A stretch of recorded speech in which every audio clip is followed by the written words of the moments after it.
So I'm doing this one more time again for the sake of those who are still having little complaints about the Flutterwave. Now this time around I'm using the Flutterwave application. I'm not using the website anymore. The other video was about the website. Now this is about the application from Play Store. So let me log in now so that okay, if you are creating an account, you just click on the one in the bottom, but I already have an account with them, so I'll just log in. So, but let me even take you through the creation of accounts. If you are creating an account, it doesn't require for more details. It will ask you for your full name. You enter it. That is the name on your ID. That is the official documents. Don't go and put a Facebook name or one nickname like that. Then if it asks for your trading name, just put your business name or any random name. That one is not a it's compulsory to fill that trading name section, but you can just put any random business name. Maybe one of your business names and all that, or your social media business name, any name. Then you put your email address, then your country. Then as for the referral code, just ignore it. That is for those who are who are Flutter agents. There are Flutter agents who are helping Flutter as an organization to invite people to their organization. So they usually give such agents some codes. So every time a new person enters that code, they will remit something to the agent. So, but we are not doing referral here. Hope you understand. So there is no need for any referral. That is why they said got a referral code optional, which means it is optional. Filling that section is optional. If you like, you fill it. If you like, you ignore it. So whenever you are filling any form online and you see the word optional, you should know that it is not a compulsion for you to fill that particular column. Then the next thing is the password. That is the password you want to use. So that is it. So that is just it. So let me go and log in now. If I'm logging in, I'll just enter my details.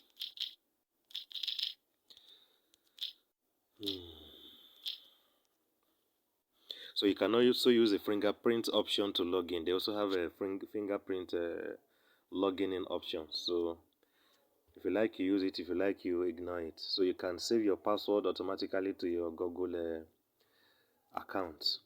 So now they'll ask you for an OTP.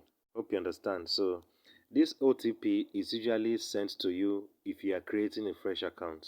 Hope you understand. They will usually send it to you when you are creating a fresh account.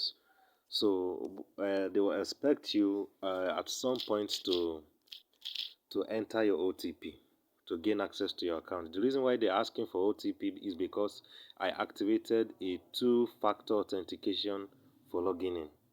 Hope you understand. I activated a two-factor. That is to strengthen the security of my Flutterwave account so that even if there's a hacker out there, the hacker cannot hack my account. Hope you understand. So it is because of the OTP. Just like there are two-factor authentications for Facebook accounts. So that is why if you see anybody that they hack his account on Facebook, maybe the person doesn't use a two-factor authentication. What two-factor authentication means is that it will add extra protection to your account, extra security. So that even if a hacker wants to hack your Facebook or your WhatsApp, your WhatsApp will request the person for a two-factor authentication. And this two-factor authentication is a code that is known to only you.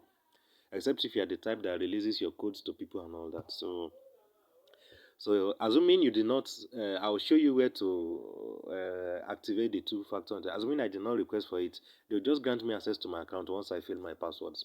So this is it. This is assuming I had done any transaction today or not, or if I have received any money today. This is how it will have appeared. That is why it is overview.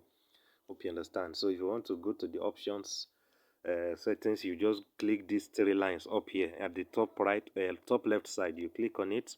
It will bring home, which is the home page. Then transactions, if there are any transactions you've gotten, your refunds, anything. Then customers, that is for customer details, maybe your past customers and all that. So then balance, how much is left in your Flutterwave account, balance history, settlement, just like a bank statement. So then payments history, maybe anything you've transferred, anything you've bought online and beneficiaries and all that. So this is like your store. If you want to have a personal store with Flutterwave, a business store, you can come to this section and set up your store. Then this one is for calculating charges and all that. Then this settings section, yes, this is where you can activate. You can change so many things about your account. If you want to make changes to your profile, you can come here. But one thing about Flutterwave is that once you have established one profile, they won't allow you to create another profile again. So you see, my name, everything is freeze there. The only thing is you can change a password. That is, if you want to change your new password again, you can come here and change. But as for your name, email, and all that, once you enter them, you can't alter them anymore, except you create a fresh Flutterwave account. Maybe with time they will improve and they will give room for multiple change of details. Although some people say maybe after every 3 months they will allow people to change names again.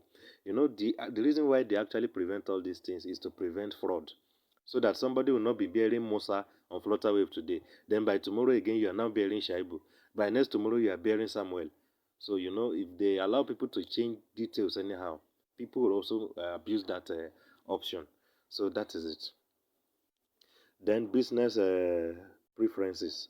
That is the additional details about your business and all that.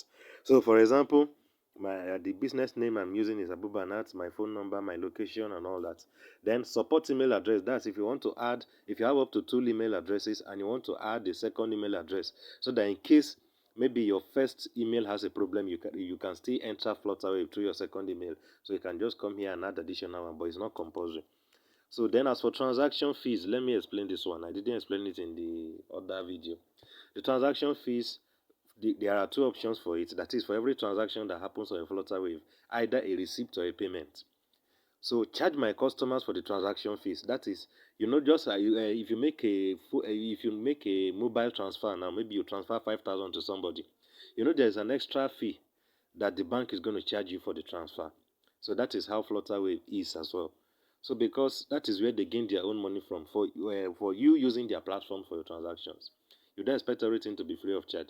They need to also make their own commission too. So that is why they are asking you, whom do you want them to charge for the commission? Do you want them to be charging your customers? As every customer, for example, your products on Flutterwave is 3,000. So do you want them to be charging your customer so that maybe they will charge your customer 3,050 naira or 3,070 naira or any amount the product is worth? The charges varies, but it can be more than 100 naira or 150. Sometimes it can even be as low as 30 naira, sometimes depending on what you are selling, depending on the amount. So do you want them to be charging your customers, or do you want them to be charging you for the transaction? So that if they are charging you for the transactions, then it means if you tell people that your product is 3,000, if they still enter your Flutterwave, it is still that 3,000 they will meet. So, but if you want them to be charging your customers, if you tell people that your product is 3,000, if they come to Flutterwave, they will come and meet 3,050 naira or 3,070 naira. But I don't think that one will still prevent people from buying your product. After all, they know that yes, they have to pay extra. So, but personally, I usually choose the option of charge my customers. People should know that online businesses will attract extra VAT and all that. So there's no problem. You can choose any option you wish. Then transaction notifications. This one has to do with after people have paid for your products. Do you want the transaction details to be sent to your email, so that so that you won't only receive alerts in your account? Maybe after receiving a 5,000 alert from so person, do you still want the transaction details to be sent to your emails? Yes or no? So if you want the details to be coming to your email, maybe for reference purpose or for argument's sake and all that, there could be argument between you and the person tomorrow. I have paid, I have not paid, I have received, I have not, all those.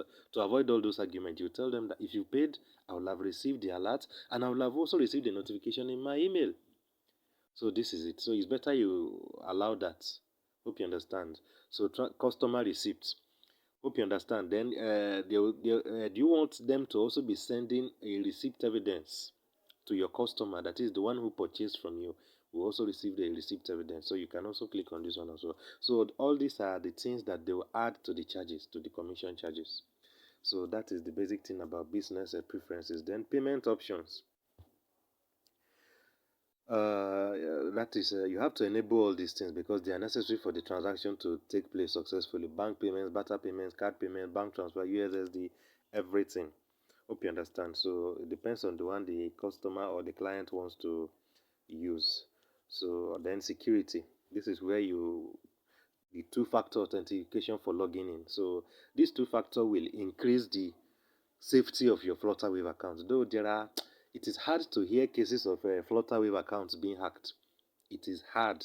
Unlike the way we used to see that somebody will be shouting, "Oh, they've hacked my Facebook. Oh, don't send me message again." This and that. So it's hard. They are highly protected. All these online payment gateways. Because if they are so porous and easy to hack, people wouldn't have been recommending them and people wouldn't have been using them. So maybe it will take hackers years to also discover how to hack all these things. So that is it. We pray they do not even have the knowledge to hack them. So you can also initiate two-factor authentication for transfers. So that maybe if somebody should steal your phone now, and maybe as at the time the person stole your phone, you were on your Flutterwave, maybe trying to do a transfer, and the person suddenly steals your phone and runs away. And maybe when the person gets to his hiding place, he now sees you that you're about to do a transfer. So this two-factor authentication will be useful, will save you at that moment, because even though you can't retrieve your phone from the person, if the person wants to move millions from your Flutterwave account, the Flutterwave will ask the person to put your two-factor code, and the person does not know it. So how would the person do the transaction? So even though your phone is with the thief, your phone will still be useless to the person. So you can also activate this one as well. But to the application, these ones are their privacy policies, terms of service, support, and all that. So if you want to create your payment link, I've told you this one is for transactions, for customers. This is for payments and all that. So if you want to create your payment link, this is your home page, right? Just click on the option above home transactions. You come to the payment section. That's where you create your payment link. You see transfer beneficiaries and payment links. You click on payment links again. So I already have some existing payment links. So if you want to create a fresh one, you just click on, you go to the right or the top side of your screen. That is where there's a plus sign to ask you to start creating a new link. You want it to be a single charge or a recurring charge. So you just choose single charge. Then you click create payment link. Then to ask you for the link name, the description, the amount, the image of your products, and all that. Hope you understand. So let's just say the link name is Summer Skills 1.0. Description: digital course, amount 2,000. Then an image, can just select a photo from your gallery.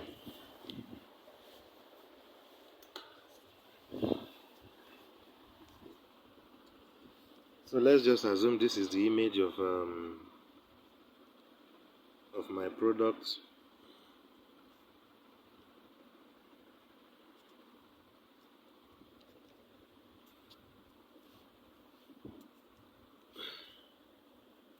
So once you are done uploading the image of your link, you just click on create payment link.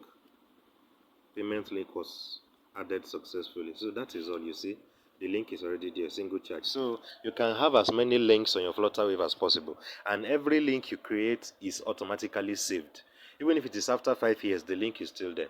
So for example, if you have up to 3 online businesses or 5 online businesses, anytime you want to advertise any of the online business, you just come to the payment link section, copy the link, and go and post it anywhere you want to post it. For example, if I want to copy my hijab link now, you just click on it. So it will just tell you, you see the amount of my hijab link is 25, payment URL is there. Then you just click on it. Hope you understand. Just click on the link. So that is it.